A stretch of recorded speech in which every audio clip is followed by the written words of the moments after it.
And live from the Gallup campus here in Omaha, Nebraska, this is Gallup Called to Coach, recorded on April 29th, 2019.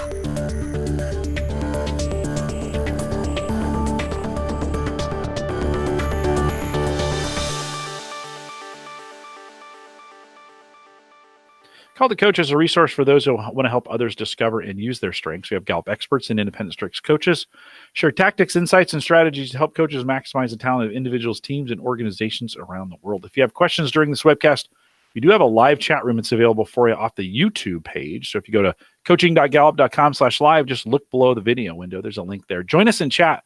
We'd love to have your questions. If you have questions after the fact, or you're listening or watching the video, the recorded version of it, send us your questions, coaching@gallup.com. Don't forget to visit the Gallup Strengths Center, just gallupstrengthscenter.com for all your CliftonStrengths coaching resources and training needs. You can also catch this video and all the audio and downloadable audio. We call that podcasting. All the cool kids are doing it now. You should have us subscribed on your phone, Android, iPhone, available for you. The links to get that done are on our coaches blog. Head out to coaching.gallup.com. Mike McDonald is our host today. He's a senior workplace consultant here at Gallup. Mike, always great to have you back. I always learn a ton on these, and welcome back to Called to Coach. Yeah, thanks, Jim. It feels like it's been a long time. Like I can tell I'm ready. Like I'm really ready to learn something, and I'm really glad that we have Ben Wigert with us to learn something from. So, coaches, I couldn't be more excited than the fact that we have Ben on. Jim and I are the beneficiaries of so much of just access to Ben, and just to be able to pick his brain around a variety of topics. But it is easy to say, as you lean into what Ben says, that we can make the claim that Ben Wigert is one of, if not the world's leading authority on performance management. And I think what's exciting about that for this audience, and again, for Jim and I, as we are able to sit in and just hear from Ben yet again, is to think about, we're not, we talk about this with engagement in our coaching, we talk about it with strengths in our coaching, but we're not just trying to create awareness, we're trying to create application. We're not just trying to move engagement numbers, we're trying to move performance on the other side of what those engagement numbers represent. And what I love about what Ben represents is he is the other side. He represents the research that would tell us what application looks like in powerful ways. He tells us and is able to indicate to us what performance on the other side of engagement looks like in those real and powerful ways. And so all of his work is just a real exciting highlight for us to bring to our conversation today. So be ready with your questions. We have our 4 data point outline that we're going to work off of, as we typically do. And then we're going to dive right in with just mining all of Ben's, not just research, but the application of his research in ways that create a more powerful coaching experience, but also ways that really create compelling reasons why our coaching is so necessary. So the messaging and the movement behind all of what Ben has to represent is going to be a real opportunity for us. So let's dive right in with that behind us. So the 4 data points that we're going to be working off of in our outline today are 27, 22, 40, and then this is Mike math. This isn't Ben math. I'm going to say 50-ish. That's our 4th data point. 27, 22, 40, and 50-ish. So Ben, thanks for being here with our conversation and this intense focus on performance development, not management. We'll talk more about that, but performance and all that it brings to bear for our coaches. Well, thanks for having me, Mike. And it sounds like you read all 62 pages of our Reengineering Performance Management paper. I'm fortunate enough to represent all the hard work behind that paper. So thank you for giving a head nod to that. Yeah, no, it's a great paper. And coaches, we'll put these resources out available for you. But this is, when we talk about credibility, this research and this particular resource is everything about credibility. And so the way we can reference what's so valid and necessary in the data and the research inside is an ongoing position for all of our coaching. So Ben, with that, and yes, I have read all 62 pages. I looked at the pictures and every way that I could consume it, because it is unbelievable. So let's start off with this first data point of 27. Coaches, the first data point of 27 represents the fact that when we ask the population inside this research a question, the feedback I receive helps me do my work better, only 27% were able to strongly agree with that question. The feedback I receive helps me to do my work better, a whopping 27% came in with a strongly agree. So Ben, we're right out of the gate. We've already opened up a huge gap. And I was thinking, as we were having this conversation leading up to the actual start of the podcast, how did we get here? How with all of these well-intended efforts did we arrive at 27%? Like, it's almost like we were trying to do it poorly, right? And this is the outcome we were hoping for. What happened? What's the context around 27%? Yeah, and this is where I would kind of level set it. This is where we would say we know the practice of management in most organizations is pretty broken. And like you said, performance management has always been very well intended. It's been intended to bring objectivity to measurement of performance in order to create accountability.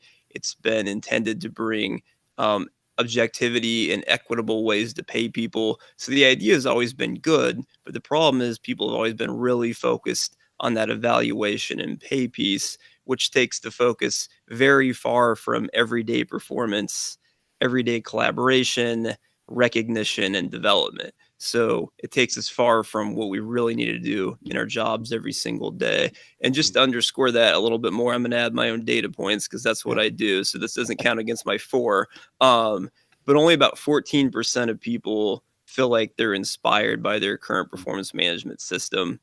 And astoundingly, 95% of managers are also not happy with their performance management system. To even take it to one more level, managers are even less happy with their own performance reviews than their employees are. About 8% of managers are inspired by their performance reviews. So if you leave it all up to the system itself, that's why we're looking at this 27% number of only receiving meaningful feedback that often. Essentially, it's because the context isn't there to give good feedback when we're focused on goals that are set at the beginning of the year and evaluation that happens at the end. That takes us very far from managers making sure they're in tune with what employees are doing every day and helping them teach teammates to collaborate well with one another and to continually set priorities that help us get our work done. It's very far from getting you focused on the goals you need to do today to get done the bigger goals tomorrow and how we talk about progress towards those goals. That's what real effective managers actually do, is that they help people understand what their expectations are. They help them continually reprioritize, and they help them make progress towards those goals, giving them recognition and development as they go. Real management's very fluid, right? One other thing I would say about that feedback comment is feedback has been a bit of a disputed word. Managers feel good about the word feedback because they give it. Employees tend to not like the word feedback because it usually means they're just being criticized and told what they do wrong. And that brings us to some problems right there. So many times the word feedback is associated with that annual review. So we kind of need to burn the ships at this point when it comes to how people are thinking about traditional approaches to management and performance management. We really need to really think about what the practice of management, what the art and science should look like within organizations. Yeah. Ben, as a senior research director for Gallup, I do want to get into this, the wordplay matters, and I teased it out just a little bit in the beginning, and you've already started to fan it out in front of us. Tell us about that shift and the reference point of performance management to performance development. I think that's really key for our audience and for all of us to be thinking about as the backdrop to what each of these data points really tell us and how we move forward and get better as a result. What do you notice, and what's happening there? Sure. So a few key focal points I would say you should focus on in that shift is the traditional approach to performance management, to your point, is really focused on ratings, evaluation, and pay happening once or twice a year. It's really focused on weaknesses and telling people what they did wrong. It's really focused on cascading goals just from the top down.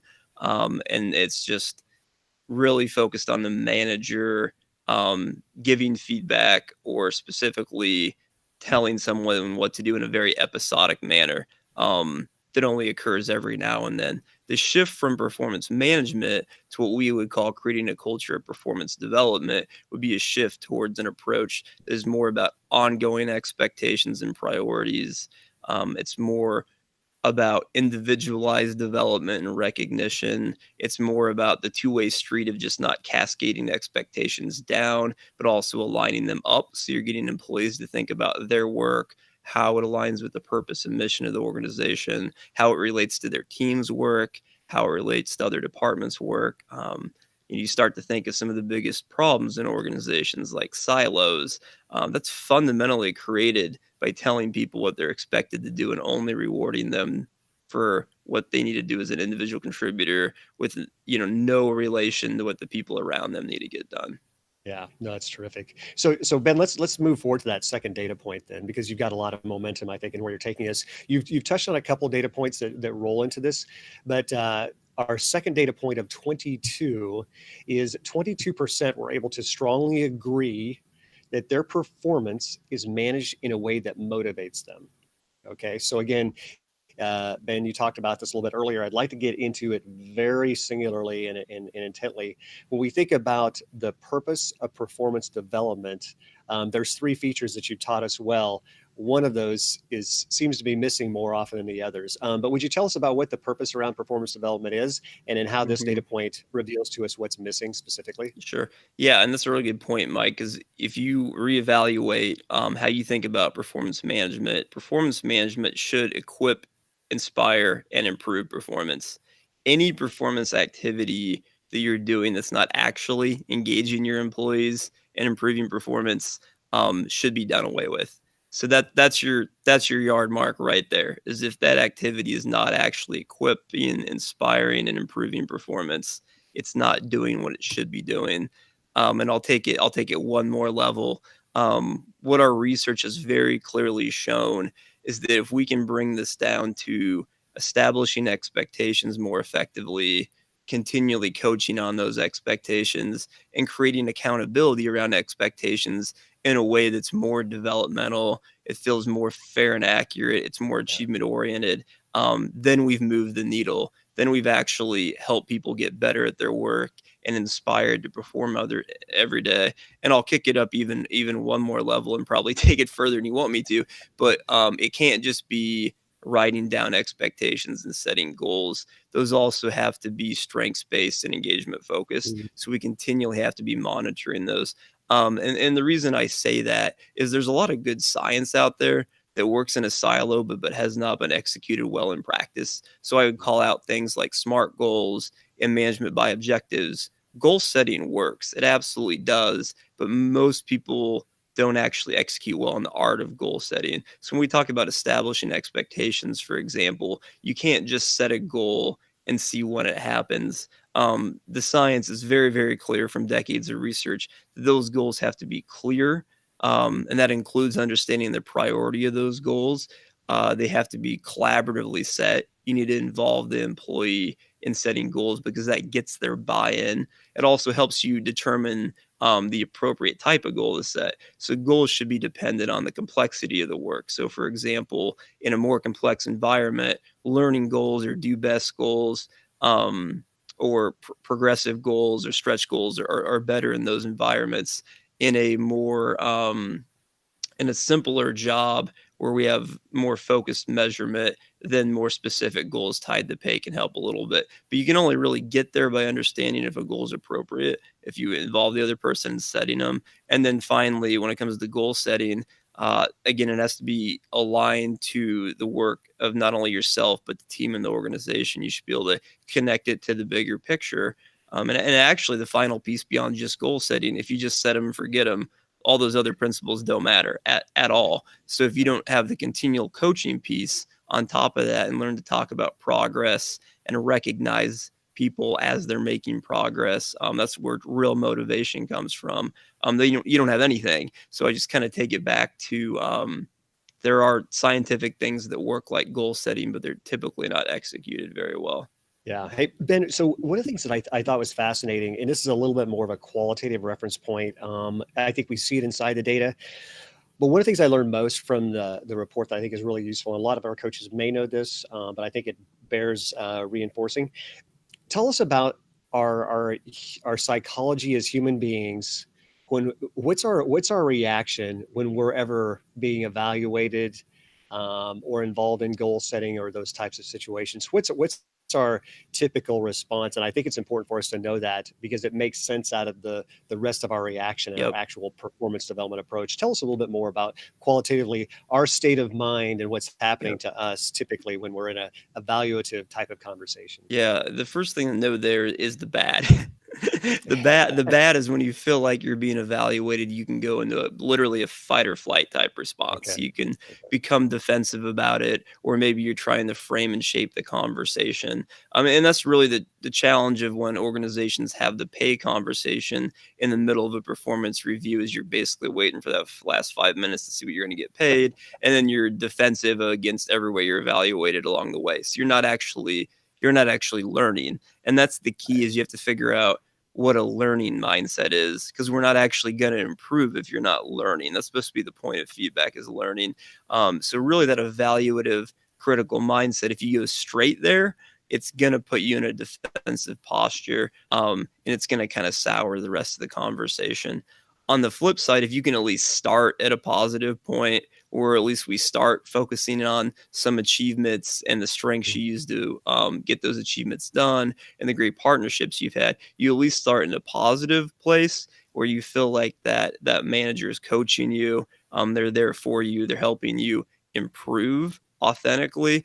And you're also setting the bar for what your best can look like. So it's easier to start talking about performance challenges and sensitive issues, because you can now reference something positive and say things like, what is the best you can do here look like? And it gives you also examples of, when you pull out strengths from positive achievements and partnerships, you can help them think about how they can apply those to areas they're not doing so well or difficult situations. So if you can really flip that from evaluation up front to involvement of the employee, so it feels collaborative, so it feels like they're helping figure out the challenge too, and it quickly moves to a learning mindset of like, truly in a future oriented way, how can we improve together? You've entirely changed the conversation, and you can still address all the same content. You can still address the good, the bad, and the ugly. But it's about how you approach it. Like, do they really believe you're there to help them, or is it just evaluation day that they've been dreading for 6 months, and they're going to go out less engaged and more upset? And the research actually shows that when it's done in a negative way, they actually perform worse a third of the time coming out of feedback. Another third, it doesn't make any difference, and only about a third of the time they get better. So the manager might come out feeling good that I told them the right answer to things and what the problem was, but usually the employee does not come out feeling so good. So really rethinking about how you approach those conversations has a big psychological effect, as well as an actual performance outcome effect after the conversation. Yeah, no, I thought that was just unbelievably interesting, and quite frankly, just useful, because I think it just shifts the entire assumption around performance development. So for Jim or myself as team leaders, we go into that conversation and we think, hey, if we just deliver the mail, right, we just make lots of assumptions that on the other side of that simple transmission of content, that surely something good on the other side has to happen. Well, what we didn't realize is in the process of that, without thinking about strengths and the emotion and the motivation on the inside of that, or engagement and the motivation on the inside of those features, if we don't bring any of that into that conversation, and if that conversation is not positioned in the way that it should, with all that behind us, it is the scariest place on planet Earth. And you brought this up earlier, but it's like, gosh, I might get fired, I might get a raise, or anything in between. I don't know. And I think one of the best calls to action is that conversation should feel like a fresh start. It should be an energetic renewal, but there shouldn't be any surprises if that conversation's done well. And so what I love about the way you're positioning all of this is with the touch points of engagement, the touch points of strengths, and the right performance development approach, which is not episodic, then we have so many different features to suppress and remove fear out of the workplace, right? And I love the lesson that you've taught us in so many ways, which is that frequency reduces fear, frequency increases the focus, right? And so there's a gap now that we can create in our application of this. And as coaches, we can help transmit that posture and that mindset on into those leaders of teams who so desperately need to have that experience, right? The workplace, is all of our metrics would tell us, it's a really scary place. And we can and should do a lot better, especially if that's what we're intending. And then the last piece, and I'll move on to our third data point, but I love the fact that call out when we think about the three outcomes that should be produced with executed performance development, is it should equip, it should inspire, and it should improve performance. And Jim, I don't want to speak for you, but I know what part of my testimony was, I think I was doing, and I think a lot of well-intended managers do this, I think the equipping part was okay. I think the improving part, I think there was some improvement on the other side. But when I read through your report, and I think what gets at the center of so much of this work and the intersection of strengths and engagement is that notion of inspiring.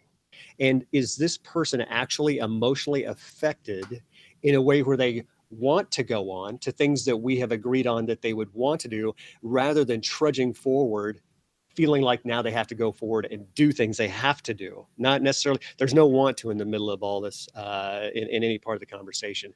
Jim, I want to call you into the conversation. What have you been thinking about as you now have listened to Ben, and we've been thinking around this backdrop of your interaction with so many teams and some of your own efforts to improve performance? Yeah, I think, Mike, that inspire moment that you have is perfect for the coaches. I've been kind of thinking through, that we title these for coaches, like Gallup research for coaches. And what we're trying to do is help coaches understand how they play a role in this. Ben and I were talking as we were prepping for this, and I kept reminding him, we want to, many coaches say, well, I know you're saying these things, but I'm not a manager, right? Well, your job is to change the equation, the management equation, what we're doing, and be the smartest person in the room. We want to equip you that when you're stepping into these organizations and have these conversations, that you're not just coming at this from a strengths lens only, but that the power of the change in the organization is when we start changing managers, when the managers start changing their actions and start doing things differently. And many managers have trouble inspiring people. And I think strengths plays that role in that. That's the secret weapon, so to speak, of strengths, is that you can come in there and through that, it really inspire those managers to inspire their people. Mm-hmm. And so, Mike, that's kind of what I'm thinking. Yeah, no, I love it. Jim, I was thinking about this earlier and you shifted me there. Ben, I'd love to just get your reaction. I don't know if there's necessarily a data point that I noticed in our research, but maybe you can call it out. But could we say, because I think I feel this, that you mentioned the non-episodic delivery, that if we're truly developing performance, there's an increased frequency of those touch points, right? That's part of the success. Is it safe? Can we be better managers? Not just that the people on our teams are better off for having better conversations, but do those increased touch points cause us to be better team leaders, as that cycle of feedback doesn't just go one way, but comes back? Is there something on the other side of that you're thinking about or noticing empirically that would support that? Yeah, 100%. And Mike, you used the word conversations before, and I think that's a perfect kind of transition into how we can make some sense of this. In order to have conversations, you have to know what's going on, right? So, that's one thing we know is that the lack of immediacy of feedback is a real issue. We also know that only about a quarter of employees say they get feedback on a weekly basis or more often. Another quarter of managers say they get feedback from their manager on about a monthly basis. So they're not completely neglected. But that manager is not in touch with what they're doing every day. And a staggering 50% say they only get meaningful feedback a few times a year or less. So fundamentally, managers don't really know what's going on in most employees' jobs and lives. And it's a circular issue because when you're not having continual, intentional, meaningful conversations, of course you don't know what's going on, right? So to what you were talking about before, the progress review is only one of 5 key types of conversations that the manager should have. So your point, it should never be a surprise going into that conversation because you've had 4 types of conversations continuously before that. So I think that fundamentally is the shift. It's management and performance management has traditionally been a checkbox activity. We're checking boxes on setting goals. We're checking boxes to see what employees are doing now and when their next deadline is. We're checking boxes to see if they made their deadline. And then I would even pick on feedback a little bit. These really generic feedback sandwich models don't work either. People like to tell everyone else how to give feedback and don't realize how terrible they are at it too. It's because you can't make a manager good at working with someone just by teaching them to give a feedback sandwich. If you're not having the right types of conversations that actually get work done, and intentionally develop people, intentionally engage them, intentionally help them work through the things they have to do. You're just talking, you're just talking to people. And there's research to show that too. When you just rip out the performance management system, take away ratings, pay, and tell managers to have conversations more often, things actually get worse because at least the performance reviews give them a crutch to do something with. So if you rip it out and don't replace it with anything, you just tell them to have more conversations and you give them one-page feedback guides, it's actually gonna get worse. You have to help people have the right conversations. So yeah, I think that's something to really, really key in on. Yeah, I think that's great because it does move us past. Sometimes I think, and this is the trap door, is that we think it's a mathematical formula that if I have 5 touch points, just transactionally to any level, I can check off the box and say that I went through my grocery list. I talked to Ben 5 times in some capacity this week. The math that it's a grocery list now, nothing more, nothing less, then he has to be more engaged and a better performer on the other side. And now all of a sudden it's like, nope.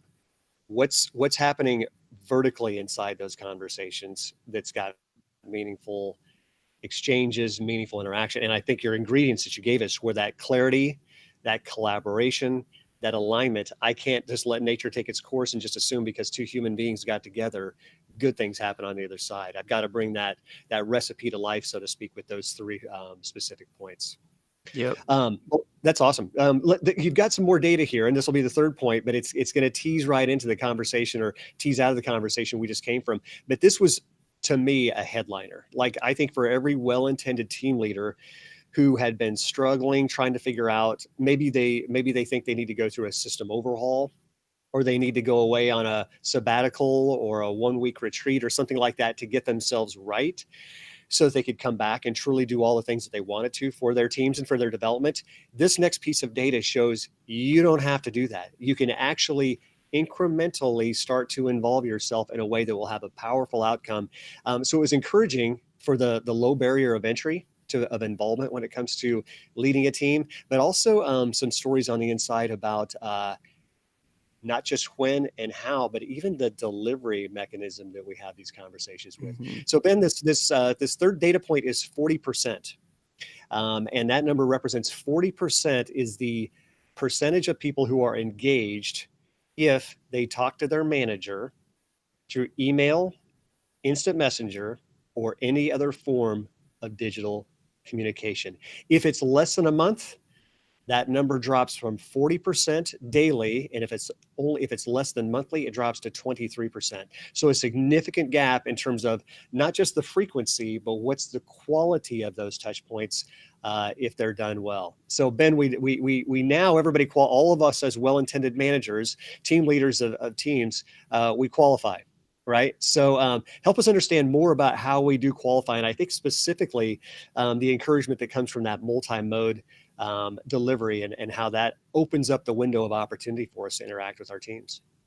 Yeah, you bet. If you, to your point, Mike, if you can move that 50% of people who are receiving feedback a few times a year or less to weekly, which is our recommendation, you're increasing their engagement by about 3 times. And they're about 5 times more likely to say they have meaningful conversations and high quality conversations. They're about 4 times more likely to say that they're now managed in a way that actually motivates them to perform better. But, just as we were talking, the first step's certainly increasing the frequency and being a part of their life. But to your point about the multi-mode, another key step is that you don't just do it in a transactional way. When you use different modes, like anything from a hallway conversation to an IM to a phone call to an email, they can actually see that you're part of their job and their life. And it's really that clear communication that you're coming at this from different angles and really understanding what they're up to, and you're on their mind, that really gives them a big lift. So that is pretty big, both increasing the frequency, but doing it in a way that feels more authentic and informed. And then to really kick it up even another notch, you can take that 3 times more likely to be engaged and take it to 3.54 times if you make those conversations more meaningful. So if you start thinking about our 5 conversations, and especially the continually coach ones, about having that quick connect, that's the easy hallway conversation. That's a real engagement driver. If you do that weekly, the best managers in the world actually do it daily, but if you do it weekly, you're kicking up that cares about me feeling, and you're also learning some things that maybe aren't on their goal sheet, or something that's less formal. You're seeing how their day is going, what's getting in their way, what's going well. It's an easy opportunity to say, hey, great job on that, or hear something about their personal life. And that easily connects to that second conversation of the check-in, which is really more about what's on your plate. What goals or priorities do we have? How's your development coming along? So the quick connect really sets up the check-in. And then the third type of continually coaching conversation, the developmental coaching, that's the one that needs to happen more Johnny on the spot, more immediately. It's after a presentation, after they did something. You only know that opportunity is coming up by talking to them more often through the quick connects and check-ins. And the developmental conversation probably has the biggest impact. That's where the best managers really make their hay. But you don't even know it's coming, or what to talk about to them during it, what would be meaningful to them, what challenges they've faced, if you haven't had these other conversations. So yeah, I like that setup from, first simple step really is increasing that frequency and talking to your people in different authentic ways, not just making it feel like you call them in their office oddly on a Monday. They probably think they're in trouble, right? But if you can do it multi-mode in a way that starts to set up your other conversations, everything else starts to build and get real easy pretty quick. Yeah. Well, I think too, so when we think about the frequency aspect and getting ourselves right as team leaders, so coaches, when you're working with team leaders who are trying to step into this, I think there's so much about habit, right? And about these defaults that really cause us to have a rhythm around these types of interactions with our teams, right? And that's where strengths is so useful. I think in terms of how do you leverage your strengths as a team leader to set up habits, to create habits based on those strengths, where you will actually get the reps around having those right conversations, the right frequency with your team. Certainly engagement provides a focal point, right? What's our comfort level with these unmet and unfortunately unspoken needs if we aren't having these types of conversations? So we can provoke a lot of that, I think, just in our coaching and that habit forming mentality around that. Ben, I wanted to go back through the outline and just to make sure that we really underscore it. So we have 3 conversations that represent this continually coaching space, right? And you just took us through the quick connect, which is on display, which can be the IM, the email, the phone call, the seemingly virtual or in reality water cooler conversation. But if I heard you right, you're saying I can't make my quick connect about if my quick connect consists of, hey, it sure is cold outside, that's probably not a great one. Or, hey, did you see last night's game? Those 2 may not qualify as great quick connect topics. So it's got to have some intentionality and a point of reference there. So I love that. And then the check-in is something that's less frequent, but a little more involved. Once a month, about 30 minutes, perhaps, and maybe something that's got more of a project and performance at the center of that discussion. So we've got that on display, and that you can see how the quick connect rolls and feeds into that. But this third piece, this developmental coaching, that takes us back to the reference point and the shift from performance management to performance development. And I think you're right. For folks like Jim, myself, or other well-intended team leaders, that developmental coaching has a little bit more, it's not as reactive, right? It's got more discretionary choice, which requires more involvement up front. If this puts the person's development at the center of the conversation, we probably need to do that even more on purpose, because the performance may not necessarily give us that opportunity. So Ben, what are your goals? Where do you want to stretch? What's a project you're attracted to that requires an extra layer of not just you and I reacting to deadlines that are client driven or project driven? We actually have to create those collaboratively on our own and follow through on that. So I can see a shift there. Anything else on that developmental coaching piece inside there, Ben? I see you're nodding your head in reaction. Yeah, just the thing I'd hit really hard there, exactly to your point, Mike, is the best development and learning really happens on the job. So we think about development, we think about the performance review and an individual development plan. And those are good and important, but those have been around forever. And development's one of the biggest problems in organizations right now. So really the execution of those has been bad, very bad. Development really does happen on the job. And of course, we have other things that we can do. Like we can send people to learning opportunities like conferences and training and things like that. And we can teach them skills and we can put stretch goals onto their plan. But development really happens when you're doing the things that matter on the job. So that's where we're really missing is that we'll do a development plan, but then when it's actually executing in the real world, we're not calling it out as development. We're not recognizing it as development. So it's right now, it's just kind of something that lives on paper, very checkbox, and we're not being intentional about that kind of in the real world. Yeah. Well, I love that. I love that space for development because we can talk a lot about change and transition. And we say it all the time, right? Strengths grow so much in change and transition. We learn so much about using engagement as a strategy for success and change and transition. And I think the developmental aspect in the space of that coaching conversation is perfect for it. Jim, what are you leaning in on? Chris has a question in the chat room, and I'd agree with it. Sometimes, Ben, when we give this advice and, we say these quick connects and managers will come back and say, daily? Like, seriously, do I have that kind of time? What kind of advice do we give? What would we give coaches who are working with these managers to say? What would you say? Yeah, you bet. So, like I said, the best in the world do it daily very naturally because they make it part of the job. So the thing we always have to teach them is we're not giving them one more thing to do. This is, if it makes sense for the job and that's something an employee would expect from you each day and they need it, then yeah, it should be daily. We advise at least once a week. So if you're not talking to your people at least once a week, either you might not be the right person for management or we need to re-educate you on how you actually lead people. Because your employees certainly expect to be talked to at least once a week. So, and it also doesn't have to be big things. We say quick connect, to Mike's point, that could be as informal as the near water cooler conversation where you just stick your head in their office. You email them, you call them. So that's very different than like the check-in. We say we want to have that check-in at least once a month. And that's where you actually sit down and go through their goals, their expectations, their priorities. And it may need to be more or less than once a month, depending on the person. But the thing is, people feel neglected when you're not at least checking in with them once a week. And again, the best managers in the world are the ones who figure out how to do it daily in some small way. So we don't want to put more things on managers' plates, but we do want to make it more cognizant to the fact that they tend to be absent from their employees' lives. But then the more formal, I think what most people think of a check-in with it or a quick connect with employees, probably what we call a check-in. And that's where you actually sit down and go through things. I think if you just schedule a Friday meeting with them every week to go through their check-in goals, I think that gets exhausting. And I think that employees spend half their week getting ready for that meeting to self-manage in front of you. So we would not for 1 second make managers, employees feel like they're on the spot every day or every week for really serious formal work responsibilities and goals.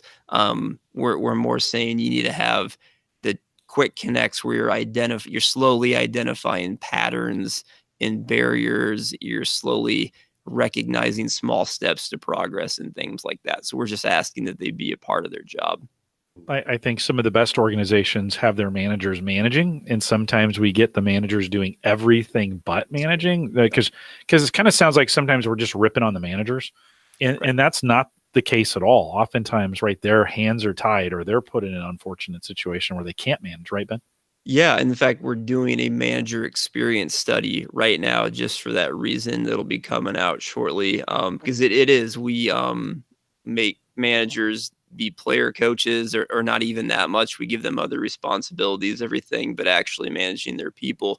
And, one thing we found so far in that study is that while managers do have a lot more voice in decision-making and autonomy over their job, which is really great, they also get lost in the complexities of work. They're actually less clear on expectations than the people they manage because of all the competing priorities they have, and they're stuck in the middle. They have to manage up and they have to manage down. So Jim, that was a really good point about we're not picking on managers and that they're doing it wrong, where we should be picking on organizations that they're not they're not giving managers the right expectations. They're not setting them up in an environment to help them succeed. They're not always giving them the tools or even the time and resources for that matter. So I think it's truly an organizational lift to help, I would say, the practice of management getting fixed. I would never say getting managers fixed. Mike, I think during when Jim Harder was here, and we were talking about the engagement of managers, we actually see they're the least engaged in the organizations at time. And I think that solely rests on the managers of the managers, in the sense that oftentimes those are executive level employees who also have gotten too busy to be able to realize they're senior leaders, and they need to be pushing that back downstream and setting the same example. Some of the best, I think, that we've seen are able to do that, right? They're able to manage it, and the org sets the tone. Mike, would you agree with that? Totally agree. And I never get past the fact. So what, Ben, we would say the United States, if we were used as our reference point, about 34% are categorically engaged if we just let nature take its course. But at the manager level, it's actually 29%. Yeah. And so just think about that. So we're expecting, and if we play that math out, right, we say that managers directly or indirectly affect and influence 70% of the reasons why teams are to be engaged. But if our primary source of influence and motivation and energy is actually less engaged in the people that they're supposed to equip, inspire, and improve performance from, then we're kind of cutting ourselves off at the knees. So it's a tough hurdle to get past, and we've got it going all the way back to Jim Collison's point at the beginning. If we can't create a shift in that manager upstream, then we're kind of just kidding ourselves, I guess, as we think about this. So. And I think one thing you both called out really nicely is when we talk about meaningful conversations, we really mean two-way street, right? So even if we're being more conversational or intentional about it, if we just are still talking at employees and not getting them involved, we're not hitting the mark there. So Mike, you've talked about bringing strengths and engagement in every conversation and bringing intentionality to it. So part of the equation here too is teaching employees what great conversations look like, or at least getting them involved. What's their role in these different types of conversations, from expectation setting to just letting you know what's going on, how you're feeling about things, to their needs for development. I think as coaches, the really important thing is to teach managers to have great conversations, which means really getting the employee to engage, because they don't think they're supposed to a lot of times, right? They're used to traditional management too, and being talked at. That's probably the biggest challenge with development, is employees expect managers to be psychic and to develop them. They don't walk in with the expectation of, we're going to develop together, and here's how I want to develop, and things like that. So the managers sitting there thinking, what do you want to do? How can I help you? So I think that's really the key, where we have to get off this feedback only kick and this measurement review kick. Those all have things that they're supposed to get done that are important, but right now we're totally missing the boat on actually teaching employees and managers to talk to each other. And to Jim's point, making sure the organization actually supports and rewards and encourages that, rather than punishes people for taking the time to get on the same page. Yeah, I love it. Well, Ben, we're rolling up to our fourth data point, and I said, so this is Mike math. I said this fourth data point is 50-ish, but it's a big game we're playing in. We talk about performance development. The absence of these types of performances, they are not discretionary, and they are not casual, and they shouldn't be by choice. And there's a lot at stake if we don't do them, or if we do them. And so this fourth data point, this 50-ish, isn't necessarily from the paper, Ben, that you were driving so much, but it's been our latest research. So this moves from performance development now to exit, and why people who leave organizations do so. And we know there's a lot of things that we know about that, but some unbelievable takeaways that I think were revealed in terms of why these conversations matter and how they matter. So the 50-ish actually represents a category of 3 data points from our exit paper, our exit position paper. More details on that at the conclusion of our podcast. But here's why this matters. Here's how this matters. 52% of exiting employees say that their manager or organization could have done something to prevent them from leaving their job. 52% say their manager or organization could have done something to prevent them from leaving their job. So when we think about the war for talent and the battle for talent and all of this, and we have half of those who have left saying that we could have done something, now we're on the hook. That we painted ourselves into a corner of accountability. These conversations matter. I'll expand the 50-ish because now 51%, in addition to that, say that in the 3 months before they left, neither the manager nor any other leader spoke with them about their job satisfaction or their future with the organization. 51% in 3 months before they left, neither their manager or any other leader spoke with them about their job satisfaction or future with the organization. And in the third data point, as if we weren't uncomfortable enough, let's just pile on here. In the 50-ish category, 49%, almost half of those who left their organization say they did not have a meaningful performance conversation with their supervisor in the 3 months before leaving their job. So we've just got a critical mass of things that should make us feel bad, but also opportunity, if we want to flip that around, of incredibly low-hanging fruit, but certainly what's at stake, right? If we don't have these conversations, that we know that half of the United States workforce, if we want to roll into this 50%, are actively looking and open to different jobs. So Ben, make us squirm a little bit more. What else should we know about this notion about exit and the accountability that we have to not have 50% saying we could have done something? Yeah, I mean, I think the power of that data point is we do a lot of analytics every day to identify risk points when and why people leave, and we can get it down to some pretty specific things you should go do. But at the end of the day, even when we get done with our analytics, organizations still have to have these conversations proactively before this happens, right? So I could come out with the 3 magic things to talk to your employee about, but you still have to talk to them about it before they decide it's time to leave, right? So that's really, really the challenging thing. From this data point alone, we know that if managers were regularly talking to their employees about their engagement, their strengths, their development, their future with the company, they would be heading off some of these issues and getting some real specific actions that they could act on to retain their stars. So I think that it's the most painful thing is even when we do the best analytics there are with extreme precision, there has to be a cadence in place where managers have already been having these conversations. Because to even kick it up one level, it would be pretty awkward if we identified someone who is getting ready to leave and have a pretty good idea of why they're going to leave. And this is really the first time their manager sat down and talked to them about that. So that's kind of the thing to think about. If you don't have that vehicle in place to have these conversations, it's like having other really tough conversations, like a D&I conversation or a pay conversation or a bad performance conversation, if you haven't already established a cadence of working with your employees. Yeah, no, it's terrific. Well, Ben, this was unbelievable conversation. Everything that we had hoped for, you brought it. And I love the way these data points just string together and tell a really powerful story and conclusion, right? We have a span of influence and control that we can operate in. We can do better and we should do better.